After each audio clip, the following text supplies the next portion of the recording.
Good evening, everybody. It's your boy, Coach Lee. Happy Monday to you. We are back at it like we're mad at it. Welcome to the Play Call Sheet, where we talk anything and everything football. And as always, make sure you like, comment, share, and subscribe. And as always, we got a great show for you tonight.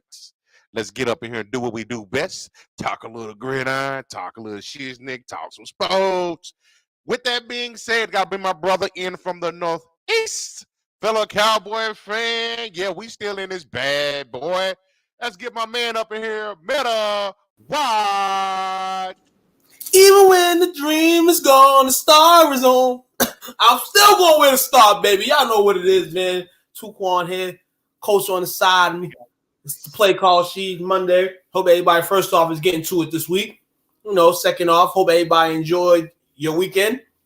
For Eastern purposes, we were in the cold. We was freezing. Yeah, a little back to normal today on the winter side. Average temperature, you know. But same time, man, you know, gotta get ready for some more coldness probably. But how you doing? Man, it's cold as you know what down here. Probably not as cold as it is up there for y'all, but it's just raining. And more raining. We made out last night. We supposed to get some snow flurries in, but it missed us. Got a lot of rain. Yep, we're supposed to get rain at midweek. And I think it's supposed to go for a few days. So we might be getting what y'all have right now. Yeah. Seems like the dots are connecting. Y'all had the Arctic chill to start the week. We had it to end the week. And now you're getting some rain. We're going to get some rain. But before we remain the same, you know, we got to be the same. You know, we're missing somebody tonight. I heard that something was calling. Won't tell y'all what it was. But he's right here right now. You know what I'm saying? So bring in my man with the master plan. My man Chile.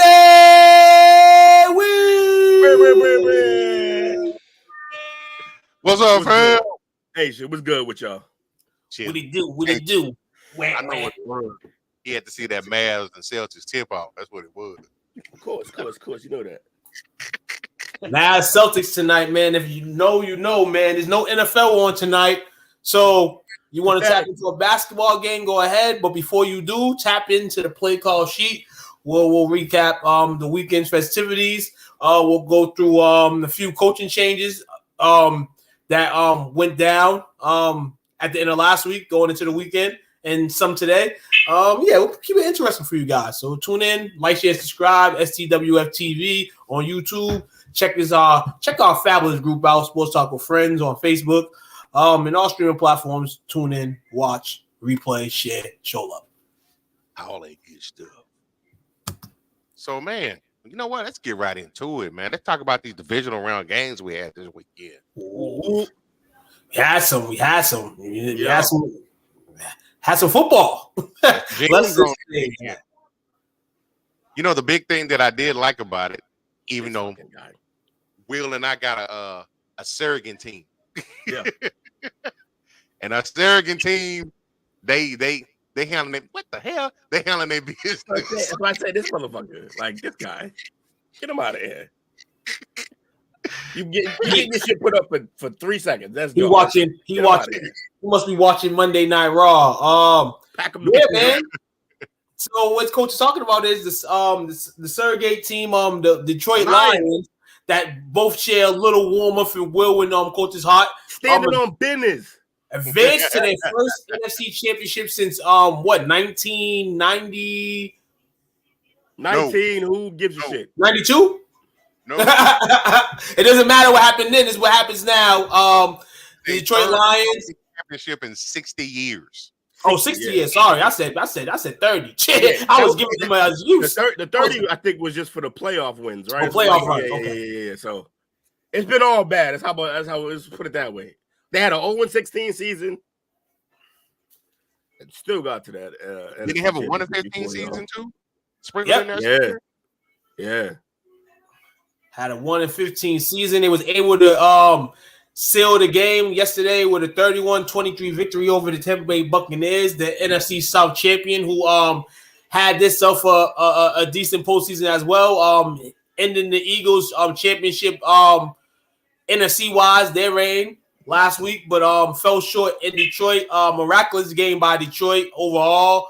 You know what I'm saying? The way they executed. Again, another late game situation, late game plays that leads the way for these boys. They gritty, man. They gritty. They definitely are, and they're becoming healthy at the right time too. Not on both sides of the ball, but on the side of the ball that you will want, and that's the defensive side. You can deal with Laporta right now. His little injury, he played yesterday, had a great showing. They signed Zach Ertz today, potentially a practice squad guy.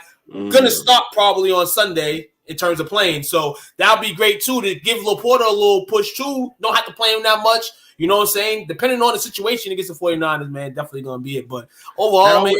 How y'all feel about that? That always stresses me out when a team at this in the playoff, like we're in the playoffs. It's over, and they signing guys because like somebody gets hurt. Like, how do you feel? Because I always feel like just unless you don't have a guy there at all, man, dance with the guy. Dance with who you brought to the party, man. Because if Ertz turns around and drops a big ass pass, I'm not gonna be able to deal with that as a fan or as a player who's next to him. Like, you wasn't here for this.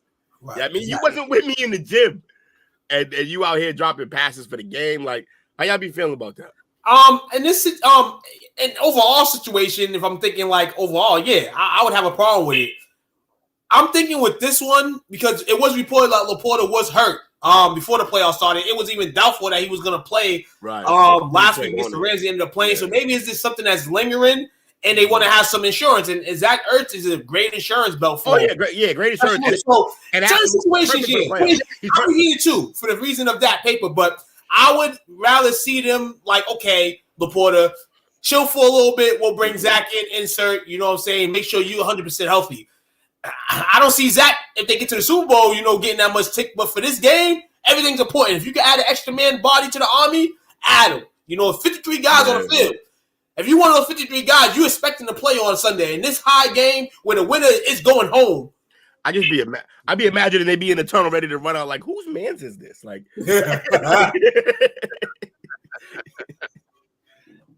absolutely. So, again, Jared Goff was pretty solid in this game. I mean, his pieces obviously come to play. On the other side, you have Baker Mayfield, a guy potentially that's gonna get some cheddar this season. Shout out to that man for the up and down last couple of years he's had. Went into a environment that appreciated him, and I think that's what he needed. At the end of the day, the Browns treated him like shit. He played with basically a broken labrum. You know what I'm saying, for them, and then they disrespected him. Overall, great season by them. We kind of knew what they was, but they definitely over exceeded what we all thought they would be. You know what I'm saying? With Tom Brady gone, man, They got a lot of acquisitions this season out of free agents, including Mayfield, Mike Evans. So fella, in sports, and just a quick little sidebar real quick. In sports, what's the biggest, to this date, the biggest bag fumble we ever seen? You probably say Schroeder, right? Like that, he fumbled the bag. Dennis Schroeder fumbled the bag, right? Bad. Yeah. He fumbled it. Bad. And it wasn't really him. From what I hear, it was his agents or whatever, blah, blah, blah. I only say that to say this. When are we going to start calling the Browns out for the reverse fumble of the bag with the Watson move? Because that's a lot of fucking money for a bum-ass quarterback. I think from day one. I think from day one we've kind of been saying it, but we kind of gave Deshaun, being a football player that he is, the blessing to try to play into that contract. And he has not played into that contract so far. So it's that we were kind of talking about it, but now we really can discuss it. He ain't even playing. He ain't even playing the signing bonus. Hell yeah, hella bad. He ain't even playing to the signing bonus yet. That man is horrible. It's crazy. But it's just like, yo, that's one of the biggest bag fumbles I feel, because like they lost picks in that move. I mean, and mind you, it's crazy. It speaks to their team and coaching, because look what they were at the end of the year. They still were in it. They brought Joe off the couch to do work, but yeah, man, that's one of the biggest. I know that wasn't on the agenda, but I just thought. Anything on the agenda that you have in your mind? Yeah, anything you have in your mind? Crazy. It's on the agenda. You know how we rock, man. It's football related, man, and that's a plus. Yeah, man. But one team that did not fumble the bag was Detroit, and going to get a serviceable quarterback who they believed in. You know what I'm saying? Until they could fill the bridge. It doesn't look like the bridge is going to be filled because Jared Goff still continues to play good football. He's entitled for an extension next year with the Lions. That's going to be another step that they possibly take. He's going to get that bag. And he's going to get that bag. You know, whoever's behind him is going to have to wait a couple more years for this train to kind of slow down a bit. Yeah. Because this train's flowing right now in Detroit. Taper that down a little bit, young man. Taper that down a little bit. Nah, hook him with Chill. He got a lot to learn anyway. He spent an eternity in college, so he can spend some time being a backup. I think I can't wait for Hooker to get his chance. But for now, it's the Goff show, man. I want to point something out from Goff too. I noticed yesterday. Yeah, his calmness when he did the post-game interview.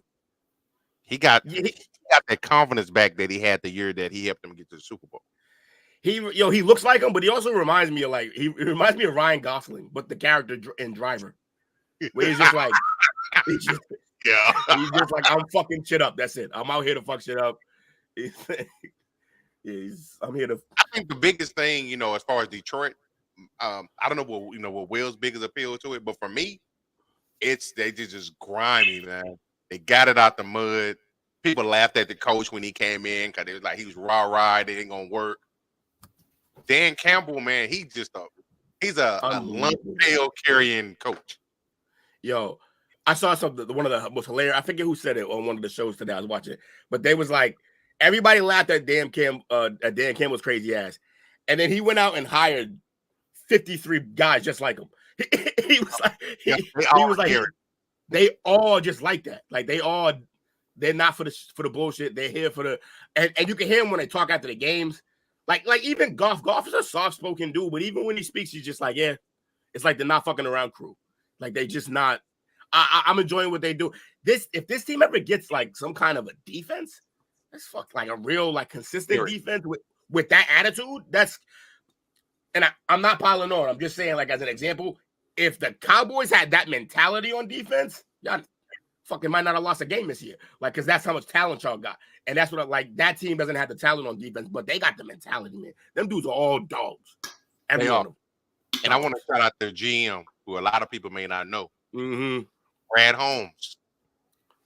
Interesting tidbit for him. And the reason why I want to shout him out, because you just talked about how that team was built, what that team's personality is.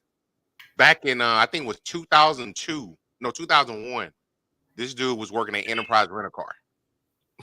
While he was trying to get into professional sports, he got a public relations internship with the Hawks, which he parlayed into a scouting gig with the Rams, and the rest is history. He said, Joe Flacco, hold my beer. This is how you come off the couch, bro. That's crazy. So, yeah, that he's done an amazing job. And honestly, if you remember draft night, one of our best nights, we had a great time. See y'all this year when we do it again. Everybody, almost to a man, laughed at every pick the Lions made. They didn't make a bad pick. I feel like aside from maybe like 6 and 7, who I may not remember, But like round 1 through 5, everybody they scooped is contributing to this team. Everybody's like on the all-rookie team. Pretty much. Great achievement. Yeah. Which also is scary because that means they're on the rise with a young core. And everybody, you know what everybody laughed at? The most? Gibbs. When he got drafted, because they felt like they drafted him out of spot. Oh, he could have been drafted high. He should have been drafted, not too early and all that stuff. And he just waited his turn while Montgomery, does what he does. And then when it's his time to shine, he goes out there and shine, man. When they drafted Gibbs, I was fighting naysayers left and right with that one. Like, it was wild, man. The Jared Goff too. This is interesting too. I was talking about this morning, like in my mind, I'm thinking of like number 1 picks in the draft. Mm-hmm. Quarterbacks, that is. And, we got someone on the list that have won Super Bowls at the number 1 pick. Yep. And for what he's gone through, this would be, to me, like the illest feat. The illest thing if he wins a Super Bowl for what he went through, along with, shout out the second man drafted in that draft with him, Carson Wentz, you know what I'm saying? The way their stories are, it would be great. Jared Goff, hoisting, you know what I'm saying, a Super Bowl trophy when we probably thought that he wouldn't be here a second time, and he has a chance potentially to get to a bowl a second time. And hey, man, absolutely. Am I a Lions fan this Sunday? Maybe we'll find out later. But also speaking to his demeanor, like I think it's crazy. He could have took a deep ass breath after that game because, like, he just got over that crazy. The team that drafted him and gave up on him, and his replacement coming back to his house. To his house, mind you. No one feels really. Only really he feels some type of way about this because everybody else won in the situation. If you think about it, like everybody got what they wanted, and including Goff himself. But in the end, even though everybody won in that trade, Goff's still laying up at night like these motherfuckers gave up on me. Took the city kid. Hold on, the in-state kid, kid that you let it go to the cold. You basically let him to the wolves. You sent him a couple more steps to Canada. He's over the border. He disrespected him. And he said, McVay, hold these nuts. You know what I'm saying? Motherfuckers was like, hey, how's the water in Detroit? And just sent his ass off. And now he back. He on their back with it. I love it. I love what it's doing for the city too. Of Detroit. They need the boost, even though they're doing all right on the comeback. Hey, Chris. How you doing, man? What's up, Chris? Best game of the weekend. The best game of the weekend to me was coming up or what happened? Of the weekend probably passed. Maybe the main event last night. We'll talk about that in a little while too. But the main event was the last game might have been the best game of the weekend. It had to be. You know what I'm saying? So what's going on with you? Hope all's well with you, Chris, man. Absolutely. You always show love and support, and we hope all's well with you. So you talking about Buffalo? Hey, it brings controversy, so I guess we should steamroll on it. It's a content monster for sure. It's a content monster. So y'all ready for the content monster? Y'all want to open this closet up? Yeah, but we want a preference. I'm sorry. Go ahead, Will. I was just saying, me and Coach could do 30 more minutes on the line. So yeah, we better move on. I know, right? But I want to preference it. It happened to them twice, man. What? Talking about the Buffalo Bills. Wide right. Wide right, yeah. 8 seconds I mean, on top. The ball will be spotted at the 37-yard line. Back, spot, in the air, stop the distance. It is no good. That's Scott Norwood's kick. Yeah. You want to know what the crazy thing is? I have Scott Norwood's autograph with that kick, and it says wide right. Oh, yeah. Find it in the next couple of weeks. Oh, you gotta own it. Like you gotta own it, or you can't come outside. You gotta own it. Like if you him, you gotta just ride with it. Yeah. Like I missed it. Like I don't know what what else can you do? You're a kicker. The rest of your life is just whatever. Like you gotta just own that shit. But I think it's funny people making a big deal about it's the second time with the wide right. Motherfucker, they lost 4 in a row. Second time in a row. 20 years between don't mean shit when to losing 4 bowls in a row. I promise you, they've suffered. It's only gonna get worse.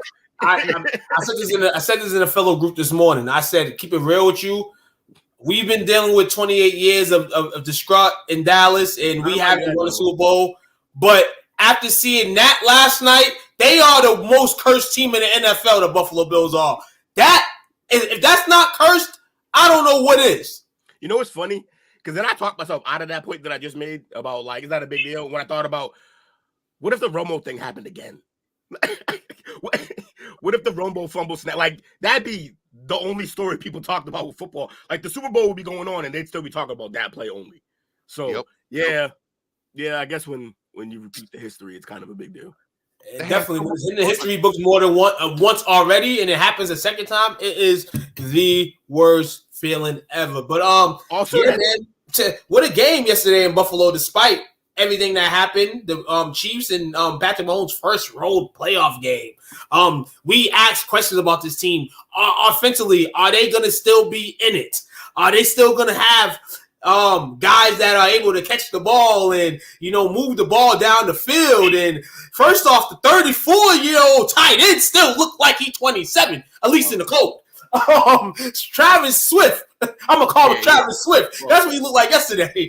Swifty was back in his bag for sure. That was the reason that the offense worked, because they got to him early.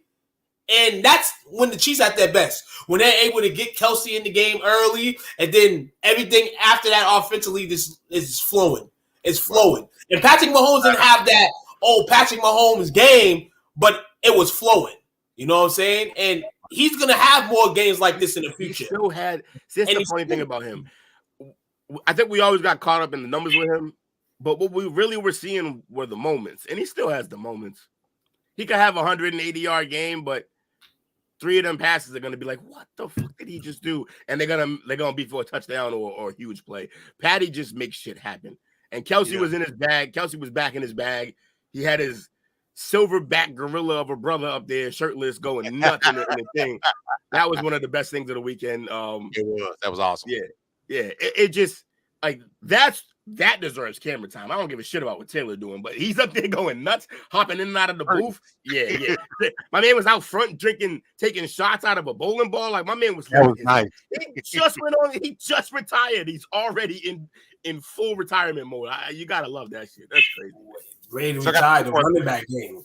What happened, Coach? What about the rumors that that kind of was sprinkling out there yesterday that little Kelsey is thinking about retiring after this year?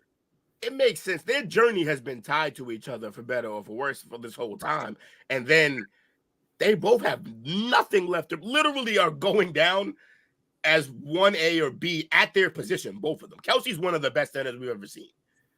And then to have like he's obviously the best tight end, one of the best tight ends we've ever seen, him and Gronk. So I think it would, if they win, there's no question he retires, in my opinion. In fact, if I could find that prop bet, I'd take it right now.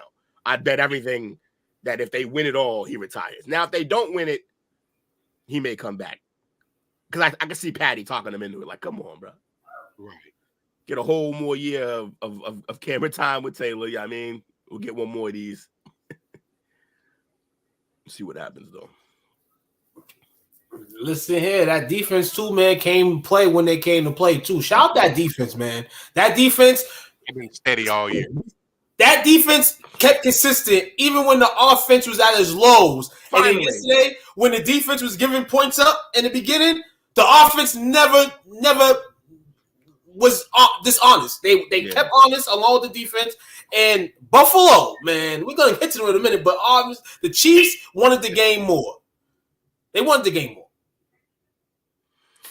Yeah, I'm just glad that the narrative. I'm trying to get away from the narrative today that this had anything to do with Josh Allen. He played a pretty good game. Once again, he puts points on the board. His defense doesn't maintain the lead. This is absolutely. Definitely you could say that as well. But then I think what people, and you can blame play calling. You can play. He missed a few moments. All that. But then you started to see kind of not only him, but the Buffalo Bills started to revert back to them old selves. The old team that we seen 6 weeks prior to the 6-week domination of getting in the playoffs and then that game last week. And, he missed the open digs. but Diggs also dropped passes too, and Diggs and him bucket. haven't been right since he said something to him. Like real talk, like since Diggs had that spurt in the offseason, they have not been on the same page. They've been trying to smile for the media, but at the end of the day, when Diggs leaves there, it's gonna be the craziest piece for the offseason. Let Diggs go to a QB that's treating him good for the moment, and Diggs is gonna fucking drag Josh all over the wall, and he shouldn't, because Josh is a great player. Josh played a great game. The end of this is this man's getting paid a lot of money, and to Buffalo, he's the whole fucking show. He's making receivers who we wouldn't even know great talent. Shakur had a great game yesterday. Greg Davis, when he was playing, he didn't play yesterday. He was hurt. But great guys. He's making guys, Kinnaird, Knox, you know what I'm saying? Got the running game juicing up. You know what I'm saying? They trusting it. I just felt like at some point Kansas City knew what they was doing, and they reverted back to a team that the dogs that they thought they were that can beat teams, and they ended up being a team that, again, can't beat Kansas City in the big game. Yeah, he missed the number one difference between him and Patrick is in those moments that a play is needed, we all expect Patrick to do it, and we kind of all expect Josh to fail. Because so far, it kind of has played out that way. Now, that being said, in the I think it's like in the last 3 playoff runs, the man he's averaging like 305 yards a game, 22 touchdowns and 1 pick. Like Josh is doing every fucking thing he can. But yeah, he did miss a few throws down the end there. It's gonna happen. The Shakir throw to the end zone, he got bumped as he was throwing it, but also I say this all the time. Guys with arms like that fall in love with their own arm and their own ability. They know that they can make any throw. And because of that mindset and that confidence in his arm, he doesn't always step up in the pocket when he should. Like, stepping up in the pocket isn't just so you can throw, like, square your feet and square your shoulders and throw a better ball. It's also to get out of the way of shit. And on that play, Chris Jones put his blocker right in his lap, and he got bumped right as he was throwing that ball to Shakir. But all he had to do was step up, and that's a laser for a touchdown and probably the game. So it's little shit like that for sure, but they definitely reverted to their old selves, man. They definitely did. And another point in this game, we blame whoever we want, but this is when I knew the game was over, fellas. When was that? The game was over, 4th and 5. I'm thinking they're gonna punt, give the Chiefs the ball, which I think they should have did, or they should have just let the offense ride it out and try to get a first down. That's the way the kind of game's going. You knew this game was gonna have to be won on you trying to get in the end zone. So the field goal, I don't know why you tried the field goal. You should have let the offense ride. You've been riding on Josh Allen them all season. This is the last game potentially for you. You should have rode that. But this is what I'm saying. Damar Hamlin, and it's not blaming him. It's not his fault. He's happy that he got to have a play in the game. I understand that. But why in the hell is a guy that you ain't been using all year, that potentially almost died last year, getting the ball on a fake punt? On a fake punt. And nobody in social media for 4 hours said anything about that but me. Because they'll never see it coming. And what in the hell was that? That's when I knew the game was over. And that's no disrespect to Damar Hamlin. Hey, shout out to you on the field, but you should have been in that situation, brother. That was some Wile E. Coyote shit. Like, they're just like, they'll never see it coming. Well, when I heard his name on the television screen, I said, hold on, what? I had to rewind it. And I said, Hamlin? It don't matter who they went to. It don't matter who they went to. They shouldn't have went. That's the problem. They shouldn't have went for it. They should have went for it all. Like, you have your chips on the line. I get why they did it, though. From where they're standing, it's like, look, I just want to give Mahomes the least opportunity to have the ball. I can understand being in a panic mode like that. Like, I will do anything to make sure that motherfucker doesn't get the ball again or have a lot of time when he does. So yeah, absolutely. No, I feel all that. But you can't, like, to me, honestly, in a game like that, like we're from New England, man. How many times we've seen Tom Brady on television scare the fuck out of motherfuckers? But the teams that were able to beat him and the quarterbacks that were able to beat him for that game, they said, we can't be scared. Fuck that. Chips are on. We gotta roll the dice.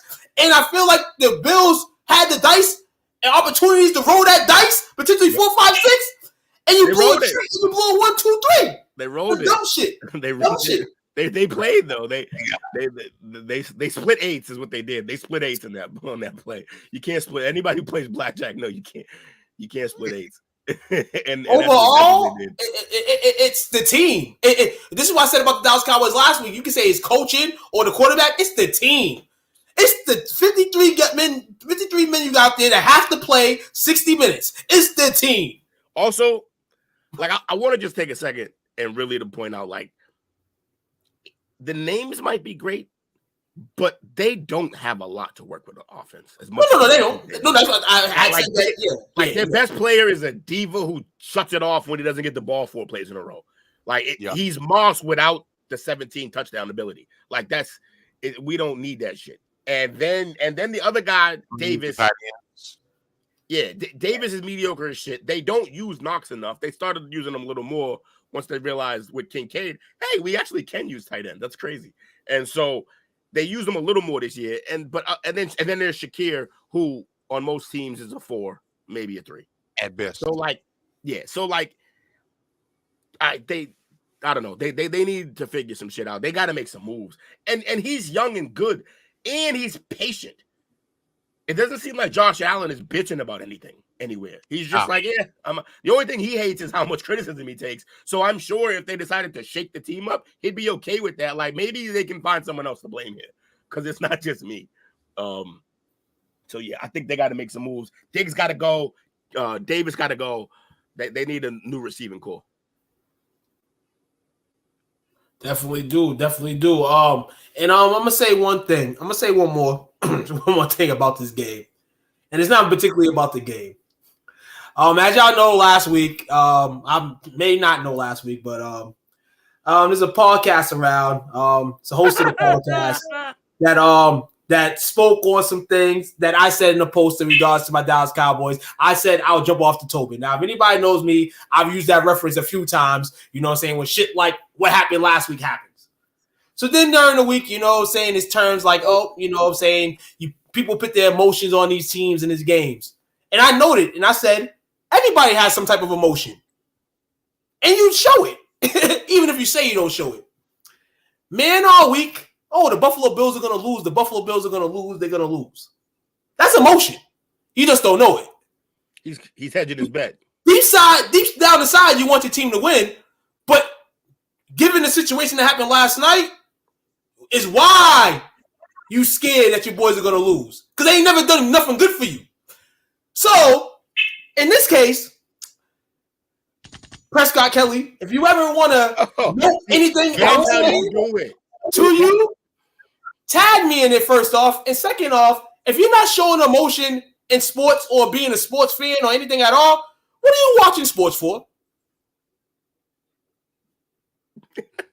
Look, all I say is this. People, first of all, attacking us is like attacking a comedian, although it's not going to be as funny always. We do this all the time. You see me and two get on here and we'll sound like we're going to kill each other and then sign off this motherfucker and plan the next show.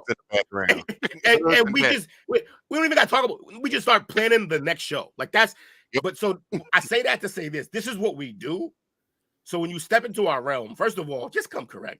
I mean, like, say it with your chest, bro. It ain't hard. It ain't man's dropping subliminals. Like, what are we doing? And I told the fellas, this was not the first, the second time in less than a short week that he's been kind of noting on my page or seeing my post. And feeling real froggy. I think the likes, I think the likes and the gratitude that was shown in those posts, you know what I'm saying, get people. You know what I'm saying? Hold on, the Cowboys haven't done nothing in 28 years, but they've done something.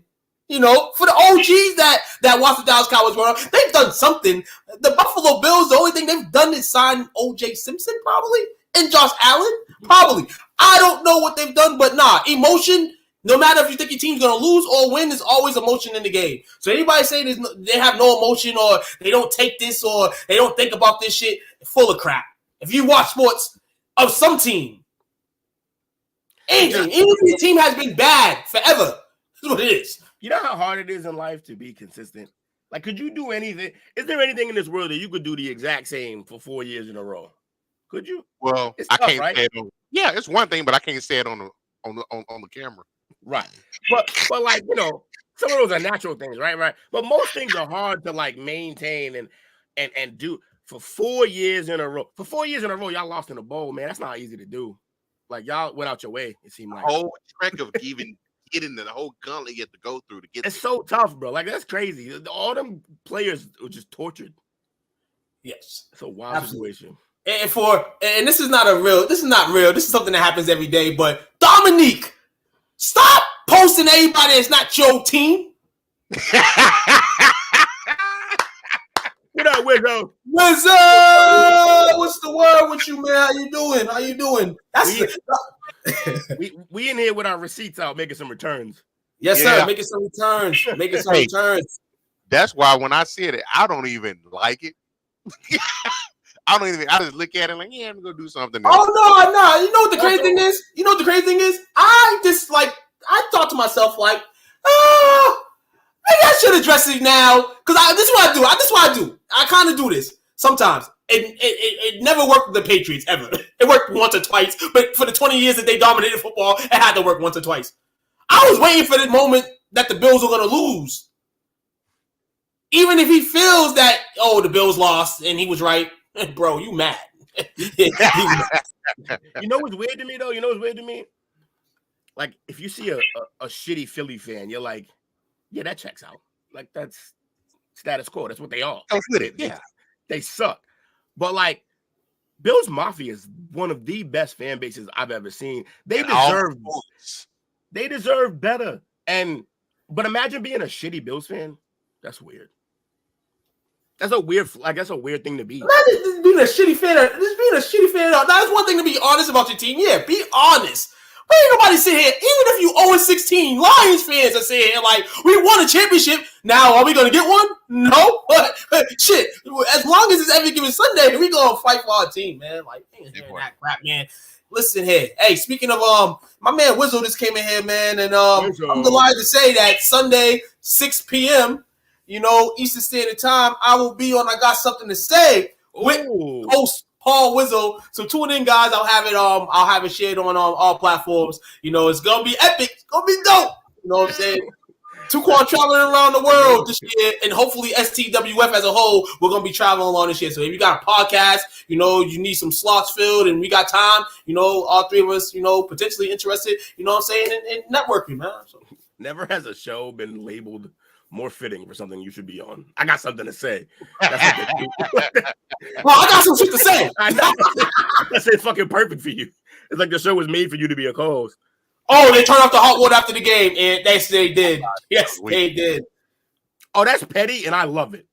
Yes, me too. To the fourth power. 100%. Love 100%. That is. You better have done something to those boys. The snowballs weren't going left; they were going far right. You better have done something. Even that. If you didn't do that, that means your fans did more to that team than you did throwing the snowball. Like, nah, we can't have that. We gotta fight. Fight back. You can fight back. They sat in the cold. So taking cold showers. We've already talked about 3 games, but there's one game left we haven't talked about yet, which I thought was probably the best game because it opened my eyes up. That's the Packers and the 49ers that basically went down to the wire itself. And the reason why I say it opened my eyes up, that was the youngest team in the NFL. And they took the NFC favorites to the wire. It told us 2 things. It told us Green Bay is further along on that rebuild than anyone thought they should be. They are right there to compete in like next season. And it also showed us that just like we said around this time last year. I remember in fact I just watched a podcast that we did last year at this exact time. And one of the things we were saying was that I had said it and y'all agreed was we didn't see any world beaters in the playoffs at that point. And while everybody thought that the Niners might be that, no, they're not. They're beatable, very beatable. They got some holes. You can run down their throat if you want to. And for the first time, we've seen we've seen him play not so great, but this is the first time we saw Purdy play scared. Yeah, that man. That man was in a foreign country with the wrong colors on. Like that, it was. He was scary out there. Like he was pulling his throws, like not. He was like literally he wanted to guide them out there and like walk the ball to people. He was so scared to throw. He almost threw a pick six early in that first. Should have been a pick six. It should have been a pick six. But after that, my man was afraid to take any chances at all. And then when he did throw like the safe pass, he was sailing them. Then they was like, oh, maybe his hands are small. His hands are the same size as Mahomes. Even the one that IU caught in the was real close to the ground. More of the catch than it was the throw. I will say this: they've always said that that the San Francisco is the quarterbacks are system quarterbacks. This is proving it because if he don't have this full allotment and assortment of players out there, that offense is not the same. Once Debo went out, they lost their identity. He's not going to make guys better. If you're good, if we're all good and we're doing the right things, he'll make every one of those plays that he needs to make. But he's not going to elevate guys around him yet. That's not his game yet. Purdy's not there yet. Yeah, man. Nor should he be. They lost Debo early in the game, man. And I'm telling you right now, I don't know how Debo's severity. I don't know the severity of the injury. Right. But you got C.J. Gardner over there. They was already talking shit with him in the beginning of the season. Now, if you miss this game Sunday and then y'all lose the game, listen here, man. But yeah, man, definitely see some holes in the 49ers. Certain teams can take them holes and make them big. The Packers basically did that for three and 0.75 quarters. They did that. And then at the end, just the noise and all that stuff, a missed field goal, potentially. Your boy, bro. They go your boy. Sailed the fate. I'm leaving after I say this, but if Debo doesn't play, the Lions are winning. Also, Purdy's a game manager and not a game changer. Well, appreciate you, Barry Cohen, for your thoughts and your comments. I actually agree at some point with you. The Lions do have a chance to win the game. If you don't have that interchange that can be the running back and be the wide receiver at that position, absolutely. I still think you're a piece of shit, but thank you for supporting the group. I thank you for supporting the group and all that stuff, man. Keep interacting with the guys in the group. They seem to like you, and Happy New Year. And appreciate you coming on the show tonight. And I heard, hold on, and Sean told me today that you mad that they labeling Kelsey and Mahomes as the top duo now, and Brady and Gronk, down on the second ladder. How do you feel about that? As a group or just him? Yeah.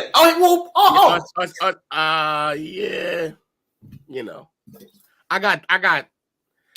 Look, statistically, like in terms of catches and yards, Kelsey's had the better career. And I know availability is the best ability. But quite simply, there's never been anything like Gronk in the league. Absolutely. I say that too. Some people were smiling early like, oh, he's head over Gronk. I said, what? When we went to the same football? I see what a specimen Gronk was. And especially if he retires now, he's going to have a lead in catches on Gronk and a lead in yards. And Gronk still got like 20 more touchdowns or close to it. Something like Gronk. I always care about touchdowns more than anything. I don't care about your catches and your yards. Fuck all that. If your man you can give me 3 yards. If you give me 3 touchdowns, we'll take that every time. I kind of figured that, Barry. Sean does like to stir the pot. His nickname is actually Stir the Pot. Silva in our group chat. Yeah. His name's White Bumpy. White Bumpy. I feel like the Lions have a chance, but San Fran's a monster. I gotta rewind that, bro. That was the smoothest diss of all time. Hey, man, I told y'all, man, it's Monday, man. You know what I'm saying? Why not open with some pop can fire from the guys over here? You know what I'm saying? At the best brand. You know what I'm saying? They want to be us. They can't be us. You know what I'm saying? Exactly. Just like, also, you're a piece of shit. Absolutely. Hey, listen here. So you said we mentioned all the games. All because the game was an ass whooping doesn't mean that we talked about it. And that is the Baltimore Ravens and the Houston Texans, man. Hey, shout out to the Texans first. Matter of fact, shout out to the Green Bay Packers, man. I don't think they got enough love from me. I don't think Will gave him a congrats, but I know Will saw this team ball. He didn't. I didn't. Shout out to the Packers, man. Definitely above the curve.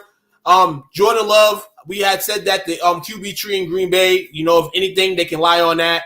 And they lied on that, you know what I'm saying? And when we didn't count it, you know what I'm saying, in the rest of the regular season, they got to win in the playoffs against a team that, could potentially be in this game this Sunday, but they're not. And they balled out, man. Young receivers, young QB. That defense is going to be questionable who they bring back or not, but they can easily assert that and change that if they do the right things at the right time. This NFC North is going to get interesting. Kelsey doesn't play like Gronk. Houston definitely great season as well, man. Hey, rookie QB, rookie coach. They're the Texans to us. They're a team that we're laughing at them a little bit, but we did mention that they do compete. Me and Coach was mentioning that last year. It came in this year a lot more where they were not only competing, they were winning games. Yep. What did he say? He said, "Oh yeah, Kelsey doesn't play like Gronk. Gronk was blocking tight end. Kelsey doesn't block. That's why Kelsey blocks too. Kelsey has more number because he stayed healthier and played longer. It has nothing to do with blocking. Gronk was a better blocker though, for sure. Not even close. Gronk was totally close. Yeah, Gronk, I'm gonna take Gronk Brady any day. That's what. That's you can't go wrong with that. Houston. Maybe a little heartbroken, but the truth is like there was no version of that game ending that doesn't end with them not realizing, holy shit, we're in a good position moving forward. We have one of the best young quarterbacks. Well, I'm sorry. Yeah. This is not a basketball show. Well, yeah. This is a football show. Joel Embiid, 70 points tonight against the Spurs. Jesus Christ. To pass Wilt Chamberlain for most game for the most points in Sixers history. Oh wow. And I heard he walk by Wemby like he had 38 he had 50 something he had 52 at the half. Some shit. Hey, that's so shout out to Joel Embiid, man. That's Jake's 9 seed, everyone. 70. Hope you still watching, motherfucker. Yeah, man, the Texans, man, hey, go back to what you were saying. Well, I apologize. No, you good. That was actually worth it. 70 fucking beans? That's wild turkey, especially for a center in this league. Yeah. This day and age. Did they just watch him play? Like, I don't even understand. It looked like that shit. Hold on. And Pop did talk some shit before the game, like we're gonna smash him or some shit like that. Talk about Embiid. The Embiid would be our matchup. I feel like he wouldn't have 70 in the gym alone if you were giving him nice passes. Like it seems crazy. He shot 24 for 41. From the line?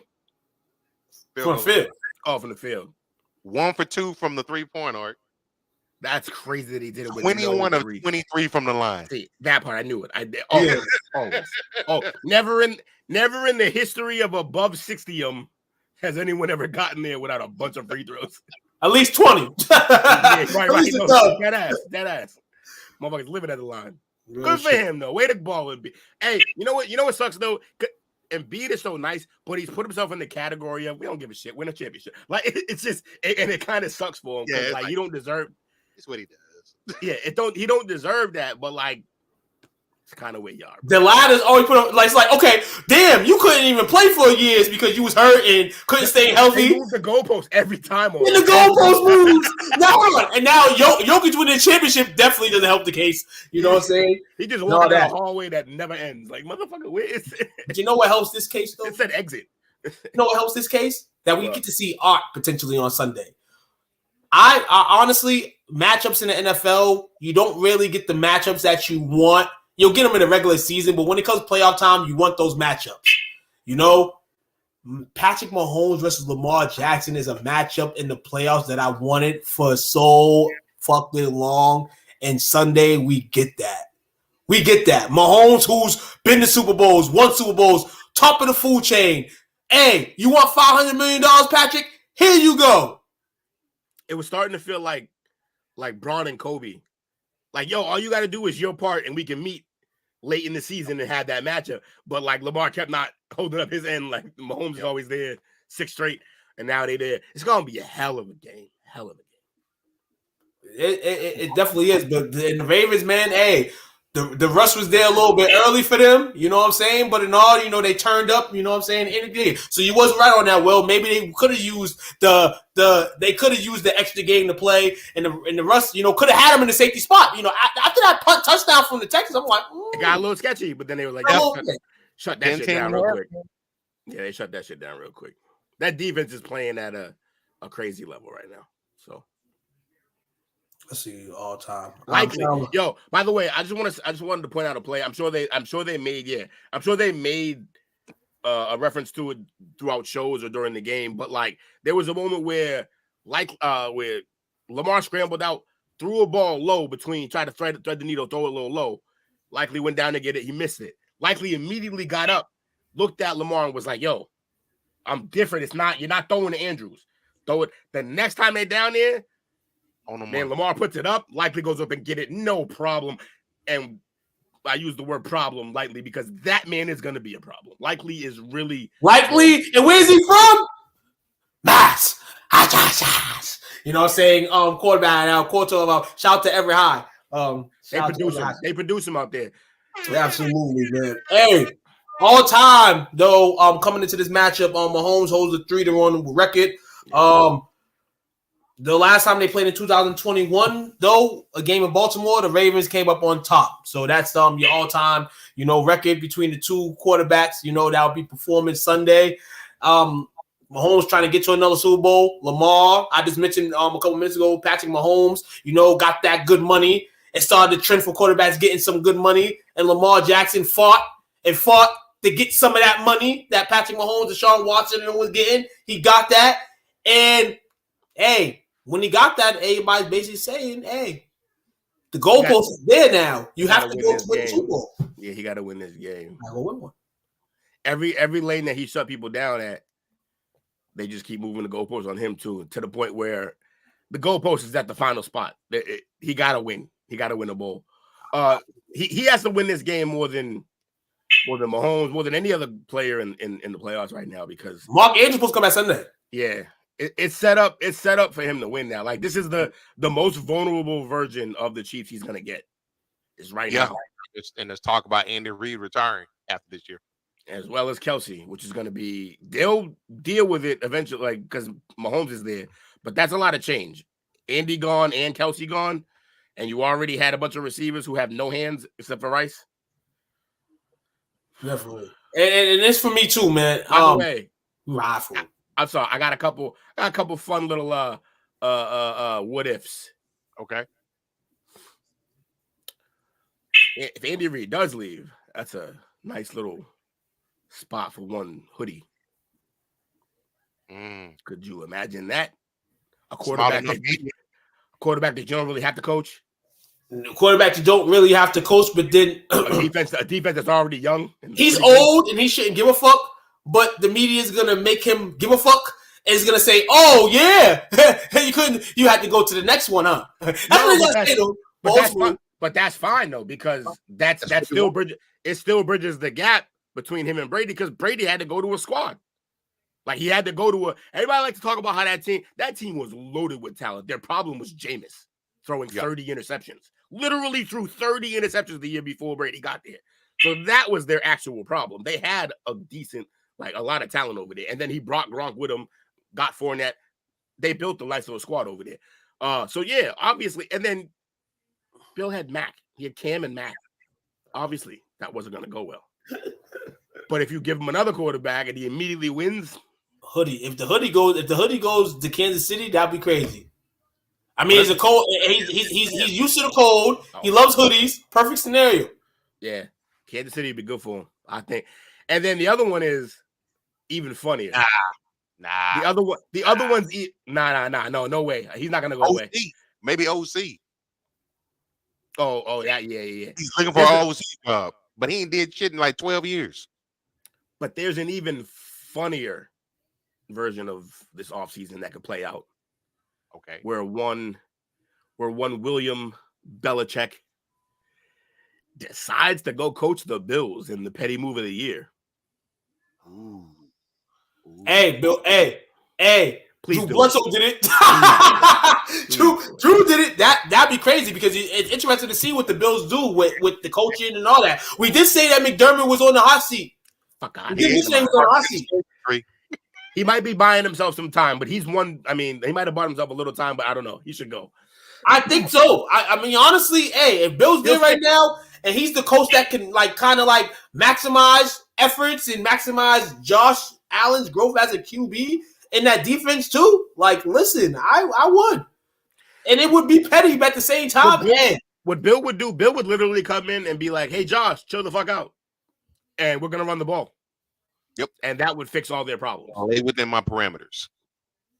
Do not that the extra throws that you're trying to make to overpower to win us a game. Don't do that. We don't need to do that. Check. if Bill was coaching the team last night, he checks down to Kincaid, he checks down to Diggs. Yep. Or he's traded in the offseason. It's not Bill's not. He's not for the bullshit. So I'm running back, man. Hey, I had this interesting thing about Lamar earlier, man. They call him a running back. He plays the QB position, but people call him a running back. Yeah, I saw that. We remember a guy in the year 99, 2000 who was drafted number 1, Mike Vick. Everybody wanted Mike Vick. Everybody loved Mike Vick. Everything that he can do. He was one of those guys you're yo, man, this man plays so crazy like that, man. Hopefully he's a Super Bowl champion one day. Imagine if he liked Obviously, it couldn't happen like that. You know what I'm saying? Things happen. You know what I'm saying? The scandal, the dog scandal, and all that kind of downward his career. Though he went to Philly and was able to have a solid second coming with the Eagles, before everything fell flat again. This is the Mike Vick moment here. This is the Mike Vick story continues, but in the eyes of Lamar Jackson. And it's not even will the NFL let him win? He's in a position now. He's there just about. Can he do it? You know what I'm saying? And throw a notion doesn't matter what you do on the field. You're a QB. If you can go produce and win your team games, then you can do that. Now he has to change his style and do different things like that. And yeah, he's done things to do that, but the dude is a QB. Stop disrespecting this man talking about running back, man. He earned the position that he's in. He's earned it. Even if you say he's got paid too much, he's earned it. I watched the interview last night with him and Deion Sanders when he got drafted. And it's in my head right now. Lamar, my dog. Yeah. If there's any QB I can have in the NFL, I would take Lamar. I would take Lamar over my quarterback right now if we had a chance. That's my guy. I sure hope out of all these 4 QBs, man.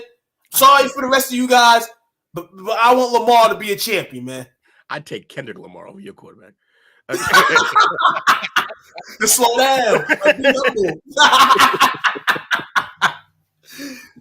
Hey, hold on. Okay, DC. Woo, Ed, you scared me. Woo! You scared me, Ed. I just said head coach. No, that should have scared you. You should have been happy if he was going to be the head coach of the Eagles. That's easy wins, baby. He has easy wins for the Cowboys next year. In that circumstance, but nah. Go DC. Go DC. But that's bad because he's actually good at DC. He is DC, yeah. How long has it been since he did it? We forget. Coach, you forget football? We get you in the 3-point stance right now. You got that bend, bro. It's gonna be slow, but I know you got it. You may not get back up in the 3-point, but I need some help. he down there. Did they hike yet? Oh man, that's good. You want to take a quick break? Sure, why not? What are we selling? Let's go now. I don't know, but we'll be back about 15-20. Appreciate you hanging out with your boys. That was good with the people. It's Montreal McNeander, NFL linebacker for the Cleveland Browns and Grambling alumni. I had to come through today. Give a special shout out to my dudes over at STWF Media, the big brand, where you can talk sports with the other NFL players, fans in their Facebook community. You know what I'm saying? Y'all go get them boys a shout out. Go check out their page. And I promise you, man, you're gonna love everything that you hear and enjoy.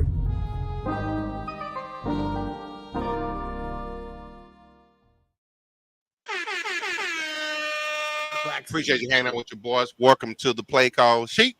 Hanging out with the Parlay. Just got done wrapping up talking about the divisional games this past weekend. So next up tonight, he ain't watching the game. Next up tonight, we just so classic boom on Tice yesterday. Sorry. It's all good. We got some NFL rumors. Oh, I love rumors. I know you love rumors. Some of them not so much because it's already come to fruition. But like right off the bat, was this always planned, or did you see him say it was a rumor and then you went and pulled the rumor legit? I mean, you're quick like that. That's why I was wondering if you, because he's talking about a rumor right here. I was like, did he just get this idea right now? No comment. Hey, neither confirm nor deny. We just in here. So right before we came on, like around about, I believe it's like right before 7 o'clock, it was announced that Titans have a head coach. Brian Callahan, the son of Bill Callahan, longtime offensive line coach. So he got offensive blood. And that was kind of surprising. It's kind of surprising. They went with a younger guy. I know that's the wave. That is the wave. This coach is getting younger and younger. It's a young man's game now. It also makes sense because the way we see it, the way like it happens, we always talk about how the same coaches, like the same 40 to 50 coaches get passed around for the same 30 jobs. So like at any given time, 5 of them are chilling, 5 of them are in college, 5 of them are doing television. Like that, it's a rotation. So if you're gonna do that, well, then you might as well get them young. We talked a few times about the fucking staff that was on that Washington 2013 team, which is McVay and all them boys. Like all of them are like head coaches now, doing good. So I think. Go ahead. No, go ahead.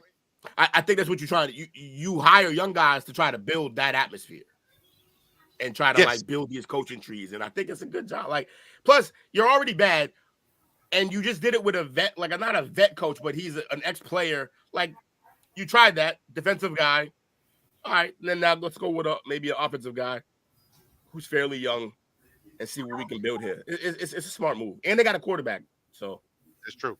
And that just shows how in sync that we are, because the next rumor is talking about the offensive coordinator for the Bears. They hired Shane Waldron, who was the offensive coordinator for the Seahawks, who comes from that McVay and Shanahan coaching tree. If I'm not mistaken, I think he's like 38, 36, 38 or something like that. Now, with them picking him up, is it safe to say that they are probably going to keep Fields? No, I think they're probably gonna move forward. Just the way talks have been going and the way things are being like discussed, it seems like they're now. I've heard people say that doesn't mean we're not gonna ride with Fields, but usually when people come out and say it doesn't mean we're not gonna ride with Fields, it's because they're not gonna ride with Fields. Like that's why they put the disclaimer out to throw you off the scent. Do you think they go with Harrison at the top? No, I think they take Caleb. I think we don't know. He don't want to be there. Maybe those rumors. To be fair, I've looked for those to be like substantiated. And he's denied them. Now, right, and I think it's this bait to try to have them to force just to phase out. Right, because that's what we were saying on the show. We think that maybe he told somebody to put that whisper out there, but he doesn't want to own it publicly because that makes you look bad. So, but if you have somebody put it out there, hey, get this news to the Bears, don't do it, then maybe that'll help him. But if I'm the Bears, I call his bluff. If he is doing that, which I'm not even sure that he is, but if he is doing it, call his fucking bluff. Draft his ass. What's he gonna do? You gonna sit for a year? The NIL that real for you? All right. Sit. Then what? Absolutely. Still gonna be here. So to the Titans, man. To the Titans move. Go young. Great move. I mean, they have a chance to grow together. You know, you got the Colts getting Richardson back next year. They play decent football. The Jaguars, hopefully they can go back to play decent football next year. And you have the Texans, who just won the division, who are on the up. So it's going to be a difficult climb anyhow for the Titans. So, start young, start fresh. You know what I'm saying? Get rid of some of those veterans, you know, Derrick Henry, and you know, and reformat the team. And we still stuck with Dakota. And we stuck with Drain Dakota Prescott. Can't call him Dak when he balling. He's Dakota right now. He Dakota right now, man. He deserves that line of fit. You know what I'm saying? He deserves that, definitely. For real. Hey, we got another one. Kind of not a new coaching hire because this man coached the team through the rest of the season. Once their head coach got fired. It's Antonio Pierce, man. Shout out to you, man. Permanent head coach now of the Las Vegas Raiders. So it's in now. He's the coach. We may have feelings of him as the intern. Now we have to have feelings about him as the head coach. So I want to get you guys' input, y'all guys' true feeling on him being the head coach now. Well deserved. That team played well for him. He reached out to his network that he has. He brought in people in there to help him go through this process. So he's not, he's humbling himself to be able to, he's still being coached. So he's got a great support system around him, and I wish him nothing but success. Even though it's Dominique's team. Yeah, the shelf life for the ex-defensive player at head coach is not long. It's 2-3 years, basically. And he does not have a team that's going to be ready in 2-3 years unless he's truly amazing. So I wish good luck for the brother. I do love his intensity in riding with and how he views the Raiders. Like he views the Raiders the way like Marshawn Lynch views the Raiders, where it's like he grew up with that. That's Oakland. That's what it is. Yeah. Like he'll never let that shit go. And that's cool. So if that's what he's bringing to the table, by all means, I actually made comments last week that saying that they probably shouldn't do it just because, yeah, they won some games, but that doesn't really mean shit. That happens when you go to an interim coach. Like you can get sparked. But the truth is, what I didn't know is that they fucking love him. So yeah, they do. If that's what's more important than any bullshit I was talking about. Right, exactly. And you said love. Like not only the players, but the fan base. Like when's the last time we seen the Vegas, Oakland fan base be truly happy? Like we haven't seen them be truly happy. Never, and nor should they be, damn it. Long time. Probably since before they knew that the tuck rule was the tuck. The tuck was the tuck. You know what I'm saying? So in all, it's like, yeah, keep that man. Hopefully he can motivate them for another year. And it just wasn't a half-year thing, Will. Because like you said, man, if it goes bad, that man gonna be the first man king. Best believe. We know that. So it's been told several times. And though they love him and he loves the team and he wanted the job. Business is business. It's also they hired him on a sinking ship, kind of, but we'll move on. I'm gonna say this right here: a conspiracy moment with Tuquan. We've seen now that Pierce is the head coach of the Raiders, and I was reading the other day something that surfaced around May of last year, but it didn't happen because there was a cake for the man, and they had a party for the man. He didn't want to do it. Thomas Edward Brady, I think, still fucking around with the flex of potentially coming back. The Raiders need a QB. I don't care how this McDonald dude did. And I keep telling y'all they need a QB. What's the chances that they go after Tom Brady and put him in a Raiders uniform? I have to say it because I'm still not sold that he's fully in retirement mode. Yo, I heard something somewhere that he said he might come back for something. But he said like something else happened, and he had a party. No, they threw a party for him. He was going to unretire, and the day he was going to unretire, they had a party set up for him, so he felt bad. Oh, that's what it really was. Oh, yeah, that's crazy. Hold on, the party happened. The party's over. That dude Brady's a demon. I'm gonna go 30. Yo, he's a little. Like the pie. Yo, Brady's a Thomas Edward Brady is a demon. There's something wrong with that dude. Like. Dude, he was the superhero forever, then became the villain. Hey, you gonna end up being still the villain? Go sign with the Raiders, and I bet you get nothing with that vibe. The best part is he didn't care about none of it at any point about like what anyone thought. Yeah, it's unbelievable. He He might be the most ice not cold. supposed to. You came in the league with no goalpost. You was a 6th round pick. You made your own. You made your own goalpost. You made your own block. You made your own Hall of Fame GOAT discussion. You made everything that you are, Tom. So if I'm you, I don't give a fuck what I do. I'm to the worst team, the middle team, all that. Y'all can't do shit to me. I gave y'all money on the backhand for years. I did my services for being a 6th rounder. And if I want to go to the Raiders, I'll go. I'm gonna give it 30%, man. He came in looking like a milkman and became the greatest quarterback in the history of the league. Man. You see his 40? It's hilarious watching that 40. Yeah, it's pretty bad. He looks very, very unathletic. I thought he was gonna fall. I wish he did have. It would have been way funnier. There were thoughts earlier. I heard Ryan Clark say, in regards to Josh Allen, they don't throw it out, and he gets excuses like LeBron. Yeah, Ryan Clark said, you guys remember that? No, look. I got what Ryan Clark was saying today, and I usually agree with like pretty much everything that Ryan Clark says. But I think he was picking a stance on this one, and he's off. I got why he was doing it. He was doing it because with certain other quarterbacks, they don't get that.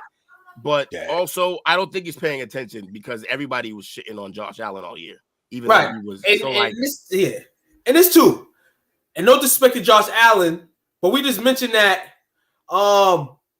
Patrick Mahomes Patrick Mahomes is than anybody else, and it's like not even a debate. Like whoever's second. So that's kind of part of Clark's argument was that he's like, yeah, that's what it is, and yet we keep putting this man in the conversation with Patty, and he's like, no. Yeah, and then to LeBron, you can't compare him with LeBron, man. Can't compare Josh Allen with LeBron. You like why? He's not comparing them as players. He's comparing. No. I don't understand. He's not comparing them, but it's like to me, it's like I don't know, man. I can't. And we're not going to label him the best in the game. Then I can't pit him with the best in the game. LeBron's the fucking best in the game. Literally. That's the only reason why. I mean, his talent is awesome. If he's Braun, Mahomes is Curry. I think honestly, I'm gonna say this. I'm gonna be real. And this guy, people may say he's the best quarterback in the game, but it's a debate. I think Josh Allen is kind of like a Peyton Manning early years before the championships that Peyton got. I feel like that's what it is. It's like you have a dominant QB. You have the guys around you. You can make good. You know what I'm saying? You don't have the pieces that Peyton did, but I feel like it's kind of Peyton Manning-ish, man, where you're going to have to fight. You really going to have to fight against good teams to get a title. It's not your name that's going to get you a title. Peyton Manning, I felt like for mad long that just his name was going to get him a title, and it never worked that way. You had to be humble. You had to play a different style when it mattered, and eventually he was able to get over the hump. That's a fair comparison. I think, for me, Josh Allen reminds me of Elway before he got the rings. And you can say Elway too. He reminds me a lot of Elway. He reminds me of Elway. Just plays with like this physical force of like, fuck you. Like I'm more athletic than all of you. And I play quarterback. And I got a cannon. And I can do everything, but I do too much because of it. And he needs to. And what happened? Shanahan came in, gave him a real running game, told him to chill the fuck out. And there you go. Then we were all set. We got 2 rings out of it. I think somebody got to do that with Josh Allen. And I feel like Bill Belichick will be perfect. Absolutely. Hey, yo. If the Bills' job's out there and fucking the Chiefs' job ends up being out there and Bill takes Atlanta, I'm going to be mad. Even though I like Atlanta. Because, man, like there's no version unless he really is everything we advertise and more. And he somehow gets Atlanta to win it in a 5-year window. Because I don't think he's going to coach more than 4 or 5 years. Which is 70. Yeah. Like he's not going to be Joe Paterno on the sideline, ignoring shit in the locker room. Like he can't be there that long. When I say something wrong, what happened? Joe was holding on to years. Yeah, I felt like they wheeled Joe out on a dolly, like he was Hannibal Lecter, like to get him out there. Like it's wild how old he was. Remember how they used to always run out And then suddenly they started walking out, and they was like, "Why did they change?" And it was like, "Because Joe's gonna die." But yeah, I don't think he's gonna coach to that point. So to get a win, he's gonna have to turn Atlanta around in 3-4 years without a quarterback already. That's gonna be tough, man. That's why it's still sickening to Cowboys fans that the Cowboys didn't go get him, because that's kind of like a situation like that, like 1 to 2 years, maybe with your luck, 1 to 2 years, and like you said, Atlanta, like that might be longer than what you're expected or think you can coach, and it's gonna be pretty interesting who takes the services. I still just think he grabs a nice cup, or some cognac, come chill with us at STWF. But Bill, you know what I'm saying? Whenever you want to do, man, we agree with the decision, man. You the man. Bill. With a station here, we're saying that it was rumored that he didn't want to go to a big market team. That's why he wanted no parts of Dallas and he wanted no parts of Philadelphia. He don't want to deal with the media madness around those two markets. That's fair. Where do you feel the Bills fit in that? It is New York, but it's upstate. But this is what no. You have created with everything you've done in your tenure as the head coach of New England. You made it kind of like the media wants to be on you, so it doesn't really matter where you're at. They're gonna be on you anyhow. You're Bill Belichick. You're probably better than the players. For sure, he's 1 of 30, and then when you consider his. First of all, he's 1 of 30 with the job because of the league. And then he's 1 of 1 as a coach. So he's obviously going to always get attention. But whatever attention you have, it's always multiplied by the city you're at. So, like, if you're in Dallas, it's multiplied by 10. If you're in New York, it's multiplied by 10. If you're in Florida, maybe 5.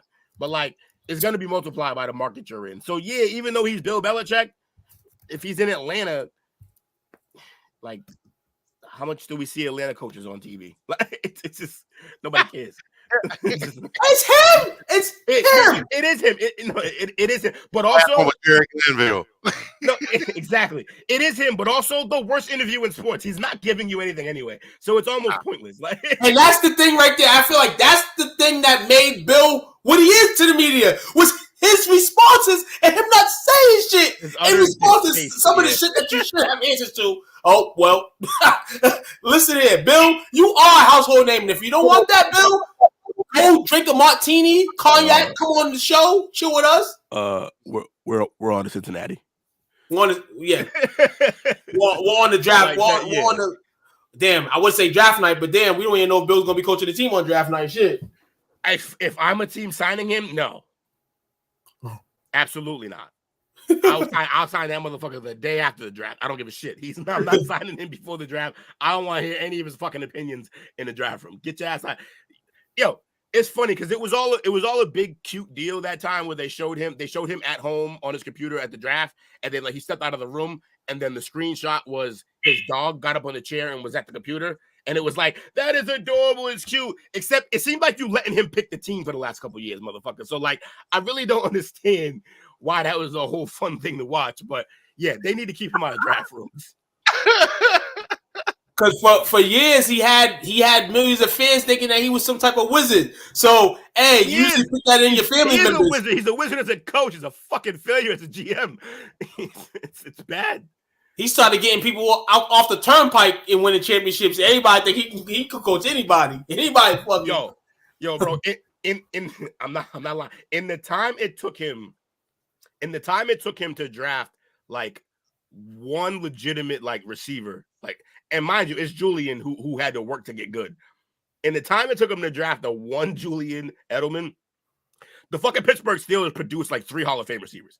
Like, it's unbelievable how bad he is at drafting, especially receivers and shit. So yeah, just don't keep him there for draft night.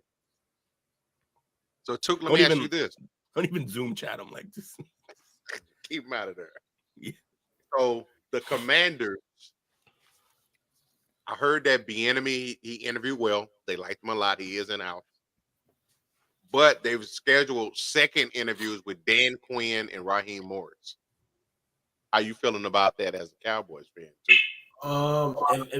If Dan's getting that, and he can get it, then shoot out. But then here he's like, if he doesn't get any of these jobs, he wants to come back.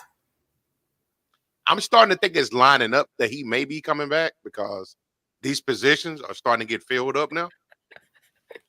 And then we just, what's the definition of insanity?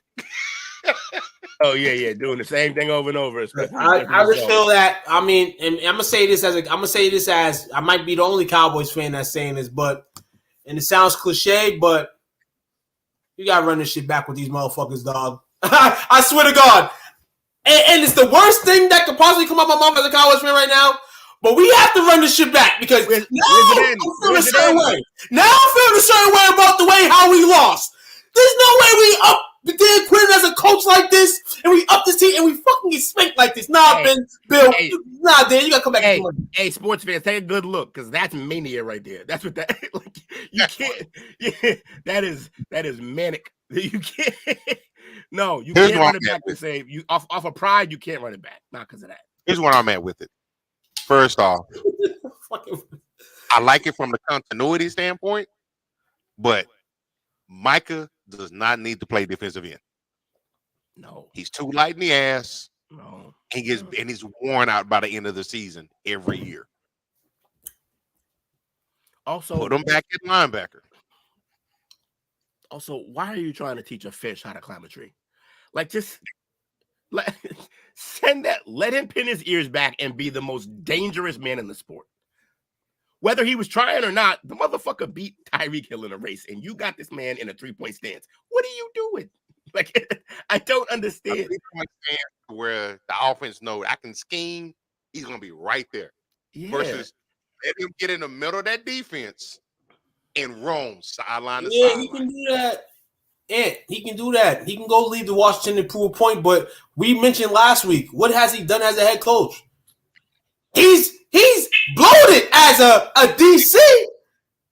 So I just feel like, hey, you want to go to Washington? Hey, take that job if it's there because, hey, it's coach money. It's way better than DC money. But it never works out when Washington takes old cowboy attached people. No, it does not. It never works out. Also, that boy Quinn fell from y'all graces real fast. That was y'all motherfucking Messiah for like 8 weeks. And that's no. He was on Messiah for the last 2 years. And this he got our defense rolling back. He got me feeling a certain way every week. My defense is coming to play. I can go on Sundays knowing that I have a y'all ain't lose because of the defense. Back in the lab, man. He can't. His defense struggles against motion and play action. It was duly noted, and that's what Green Bay did to us. You got to change that shit up. Do you think he's limited by the roster on defense? He got some talent, but it's like they were injured too. And no, well, he's limited, but okay. So I'm not just saying this. You know how I feel about Overshawn, right? They said that they had too much on him, and when he got hurt, they panicked and they didn't know what to do after that. They were like, "Yeah, we're gonna give him." It's like if the guy with the helmet goes down, if the guy who calls your plays goes down. Even if you have a guy who's good behind him, he's not the guy calling the plays. So that's a whole different thing. I just think overall, we need a splash somewhere. Like obviously we have the same coach, so we're not going to get a splash there. Potentially, we're going to probably end up with the same DC because I think Dan Quinn's coming back here. I do. Does he believe in McCarthy or does he just not want anyone telling him no still? We need a splash. No. We need a splash. Yeah. I'm starting to wonder because I thought he got better. I thought he was getting a little better. Nah. No, he's not. Here's the thing. He's getting caught up in, well, he's won 12 games 3 years in a row, but he had first game playoff exits all 3 years.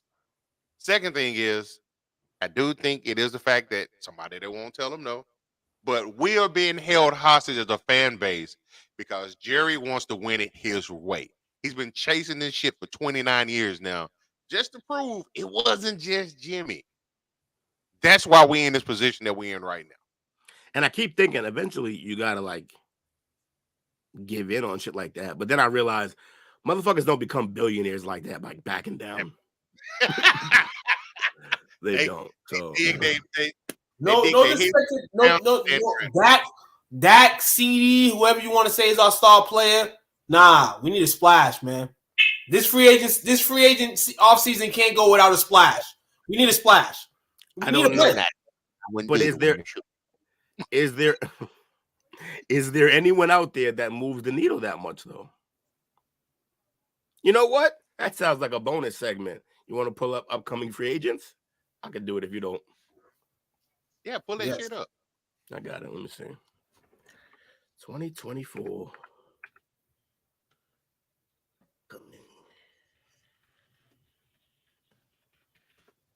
Look at splash. We're gonna see what kind of pool it is. Or that splashing you won't. Okay, so right out the gate, the biggest splash I think y'all could make, and I think it would be the scariest shit ever, is Chris Jones. You put that motherfucking monster in the middle of that defense, this man, Parsons, might break the sack record if Chris Jones is in the middle. And he's going to be a free agent. I don't see they fought back and forth all offseason just for them to tag him, basically. Well, they didn't tag him, but they gave him the 1-year deal. I don't see the Chiefs, especially if Andy's leaving. He probably sees the writing on the wall. He's probably out. I don't think he stays with the Chiefs. And honestly, if I'm them, he's good, but I think we have a good enough nucleus on defense that we can go fill that spot and not miss too much of a beat if I'm the Chiefs. So he's probably gone. That would be huge. Could y'all imagine? Yeah, he got a lot of money. Oh, yeah. Hey, whoa! Your man said splash. He ain't say make it rain nickels. He said we need a splash. We need a free. I need to see on my screen the Dallas Cowboys signed this man, and I'm sitting here like, oh shit, yeah, that's what I need. Not we signed Brandon Cooks. Well, the first name I gave y'all. That man catch so many strays in the show. Not even fair. I'm sorry, Brandon. But here's some of these upcoming free agents, I believe. There. That's my splash right there. Where? Kirk? No. Hell no. That's the same guy. I was super confused. I was like, you want white Dak? You like that? No, I don't want white Dak. We just stick with the black Kirk. Right, exactly. You got black Kirk. Why would you want white Dak? They need a running back.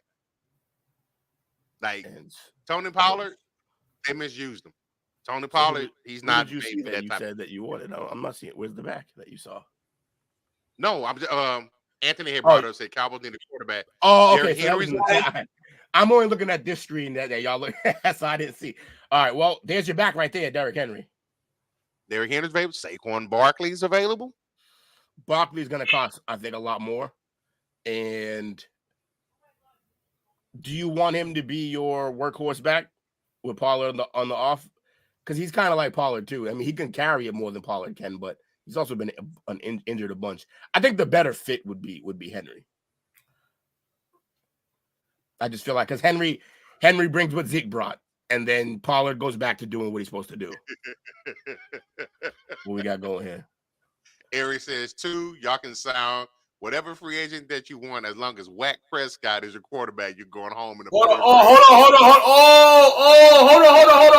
on. See, everybody's marinating this sauce today so I can make some great pasta. You came in at the right time, Eric. You know why? Because your QB's trash and our QB's better than your QB. Last time I checked, our QB played each other, we did y'all dirty. So I don't want to hear about QBs. I need to hear about y'all QB situation. Who's his team? Eagles. The Eagles. Oh. He's an Eagles fan. That's rough. I said it on the show 6 months ago, and I said it 2 months ago, and I say it again. I'll take Dak over Jalen Hurts any day of the week, 2 times on Sunday. Yeah, Jalen is Dak light. Like he's the light version. Like, but nah, hey, how's it feel for your Eagles? See, I didn't see. This is what I say. I got there's annoying Commanders fans, annoying Giants fans. There are annoying Eagles fans, but who talks about the? I don't talk about the Eagles. I don't have no reason to talk about the Eagles. The Eagles are the least team in the NFC I talk about. I talk more about the Giants and the Commanders than the Eagles. Who cares about the Eagles? the Eagles. I got two people that I wish we can get. Lions got no business worried about what Mike's doing. Leonard Williams and Bobby Wagner. Mm-hmm. So Bobby Wags. Oh, Hey, Bobby man. Wags. So those are older moves. Those are vet moves. Is that what you think the team needs? Is a more of a vet presence? That's kind of where they're going to be forced to, because you got to pay City, Tyron Smith. What do you do with him? He's a free agent this year. You gotta pay him. No, he was what, second team All Pro? Yeah, dog. If we don't get, hold on, my splash will be one of these six running backs, man. Derrick Henry, Josh Jacobs, Saquon. Somebody. We need something with a splash, something that can help us. Like, we just need something. Like, we need to sign a top free agent. I don't give a fuck who it is at the running back position right now. The top 5 running back, we need to sign them right now. Any other position, okay, sign a vet. I'm cool with that. But we need a running back, bro. I mean, Parlay can play second fiddle. Yeah, they would do this if it was available, but I don't know if that exact move is going to be available. That's going to be inexpensive. That's his first contract out of a rookie deal. He's going to want the whole entire bag. Who, Pittman? No, Higgins. Oh, Higgins. T. Higgins is going to want every cent of that bag. Now, if you could get it, cool, but you're going to get paid. You can't afford to pay two wide receivers that type of money. I think a better move at wide receiver is Mike Evans, who might take a little bit of a cut to try to win and come home, or he might end up in Houston, which is a better move for him, honestly. And could you imagine Evans one side, Nico other side, Dell in the slot? That's an ugly team to deal with. And then Mechie, they bring Mechie around as imagine Mechie ends up being your number 4. He's not great yet, but he's supposed to be good. We'll see what happens with him. That cancer kind of put a beating on him. Yeah, this wide receiver class is looking. Yeah. Oh yeah, I can pull up individual. I got individual right here. Receivers: Mike Evans, Odell Beckham, Curtis Samuel, Tyler Boyd, Cedric Wilson, Kendrick Bourne, DJ Chalk, Jamal Agnew, Paris Campbell, Nicole Hardeman, Braxton Berrios. Is a bunch of Where you think Parsons gonna go, Eric? Yeah, y'all need to worry about Parsons resigning. Who? Parsons. Where you gonna sign? Where you gonna sign to? We need to worry about that 250 they just paid their quarterback that got some chinks in his armor. Right. You need to worry about if AJ ain't gonna try to force himself a trade or try to ask for more money. That's what y'all need to worry about. Listen here, because Devontae Smith can't be your number 1. And Julio Jones still can't be your number 1. He might be gone after this year. So listen here. You think Dallas got a whole bunch of problems? Y'all got a whole bunch of problems y'all damn self, and it might be times 2. I haven't done the math on this because I don't know what either of them are set to make. You think it would be cheaper? Would it be cheaper or just more feasible for your team to let Parsons walk and instead go after like Chris Jones and maybe Danielle Hunter? Nah, they don't want to. They're not going to let Parsons walk. They'll trade him before they let him walk. How you trading? Does he have an option on the 5th year yet? No, he just finished his 3rd year. Nasty. Okay, so he about to do the 4th year, and they should have a 5th year option on that. Devontae Smith cannot be no number 1. It's already a failed assignment. Devontae's not a number 1. Devontae's not a number 1. He won't even be able to sustain a healthy season if he played the number 1 position. That's just me. He's a great talent, but he's not number 1. Not number 1. Great number 2, though. Yes. Great number 2. Absolutely. Hey, we're on football tonight, man. And I'm sorry we got to keep bringing another Cowboy segment, but how about fucking CD's moms during the weekend? She tweeted that Dak ain't it. No lies detected. She what? No lies detected about what? She tweeted that Dak ain't it. She tweeted Dak ain't it, and it's mad responses, crazy response. She ended up deleting the tweet. It was said on Saturday. Mama Actually, this whole weekend was crazy. So CD's mom came out and said what she said. Yeah. Parsons' brother, his younger brother, came out and said what he said. And Dak's brother came out and said what he said. Oh, Dak's brother shit was the funniest. Shit, I want him out too. Yo. I think everybody's family needs to shut the fuck up. Let these people do their. That's more what I was saying. Like to CD's mom, she wasn't saying that shit when CD was lighting up every fucking week. Fucking Parsons Parsons needs to stay podcasting. Parsons ain't going to Philly. Get out of here. Hey, if you go to Philly, good shit to you.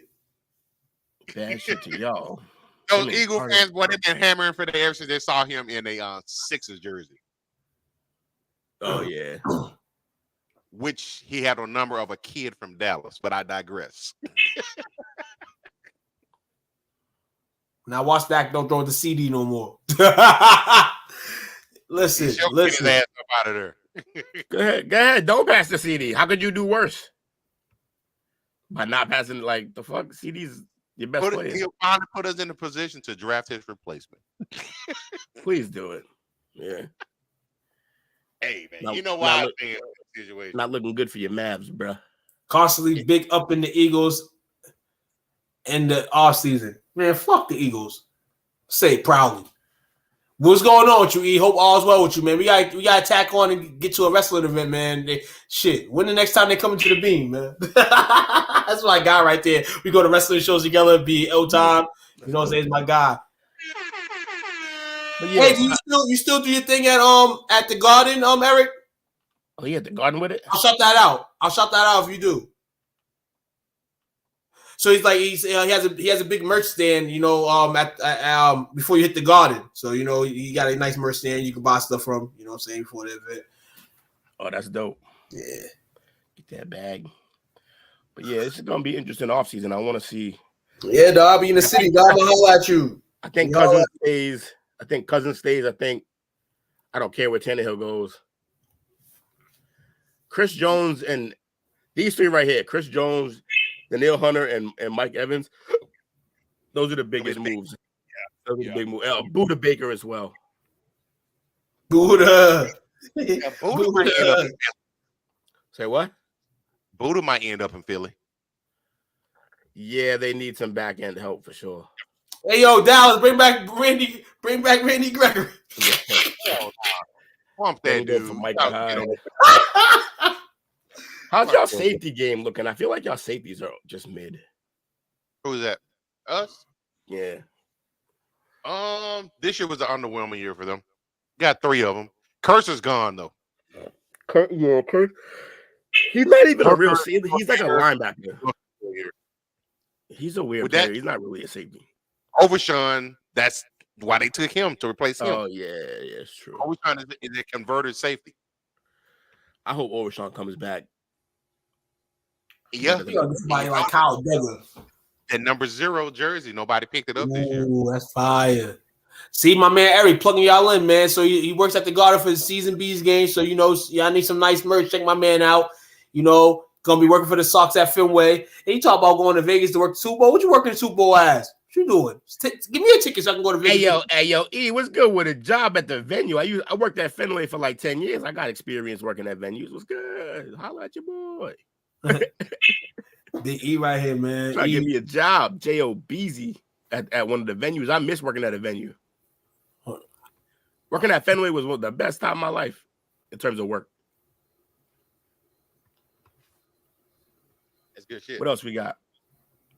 That ain't it, is it? That's all we got for football? That's crazy. That don't make no sense. Starting to wind down, man. It's gonna wind down. It's gonna be right back up right after the Super Bowl. It's gonna be draft time. Yeah, we gotta start prepping. You going to Vegas? That's dope. All right. I want to go to Vegas too. So y'all want a running back mostly in the draft? I want a running back mostly in the draft. I need some more power offensively. That's how I feel. We gotta get a running back in the draft. I need a running back. That's the only killing me softly, man. Running back, man. Brian Burns, yeah, he's gonna be good. No, we need a running back. Oh, Brian Burns is the top free agent. Yeah, I guess. Yeah, it makes sense. I feel like Danielle Hunter is just as good, and I think Chris Jones is even better than them. Now, I can tell you who the best running back is, but it scares me because he had a torn ACL during the season. Cool. He's the top rated running back as Jonathan Brooks from UT. Oh, talking about college. I'm like, oh, I thought we were talking about NFL. I'm like, who? Excuse 6 feet, 100 pounds. I take them. Let me know when you going to Vegas. I need that. Both But they do teams something had like take a garbage. running back in the third round, shit like that. But that's another day. We have 14 on you boys. Shout out. Hey, I did put a parlay in tonight. Memphis +7. That cash. Celtics 2.5. Celtics are only fucking 2.5 tonight on the spread. Money. They were only 2.5. Yeah, they covering right now. Bro, Will, like a motherfucker. I seen that tonight. I said, yo. You ain't That's a come up. That's a come up, nigga. I said, sorry to Dallas, but there was no way Celtics should have only been 2.5 favorites. Yeah, for sure not. Is Luka? I haven't even seen Luka out there. Is he playing? Luka getting that work. Jaylen Brown shifted that motherfucker. You'll see it on top 10 tonight. Yeah. Shout out to everybody that tuned in tonight, though, man. Real talk for the bottom of our hearts, man. We love y'all. Everybody that went on Facebook and participated and showed love. Facebook, YouTube, Twitch, all the streaming platforms. We appreciate y'all, you know. And that's just the Monday edition. What you doing over there?